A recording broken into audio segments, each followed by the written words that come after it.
CSK पाई जाडेजांको आखिरे लुह कहीं CSK लोगो को चुंबन देले जाडेजा निज आखिर लुह को संभाली पारिलेनी जाडेजा।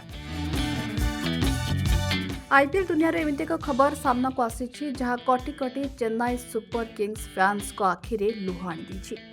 रवींद्र जाडेजा जहां को आम सर जाडेजा बोली जानू से आज पड़िया मझिरे निज लुह को अटकाई पारि नाहांती। जेतेबेले पूरा स्टाडियम सीएसके स्लोगान रे कंपुथिला सेतेबेले जाडेजांको चेहरा रे एक अकुहा जंत्रणा स्पष्ट देखा जाउथिला। किंतु सबुठारु भावुक मुहूर्त थिला सेटा जेतेबेले जाडेजा निज पुराना दल प्रति थिबा भल पाइबा को रखि पारिले नाही। दिल्ली कैपिटल्स रो खलील अहमद को जर्सी रे थिबा सीएसके ब्याज को चुंबन देई से प्रमाण करदेले जे जर्सी बदलिले भी हृदयरु सीएसके केबे भी बाहरी परिबो नाही। कहुछि कि जाडेजा केबे भी चेन्नई छाड़िबा को चाहू नथिले हुए परिस्थिति तांको दलरू अलगा कर देछि किंतु आज भी तांको हृदय रे सेही हळदिया रंग राज करुछि। जाडेजांकर एही भल पाइबा देखि आपणक मतामत कोन कमेंट करी निश्चय जणांतु।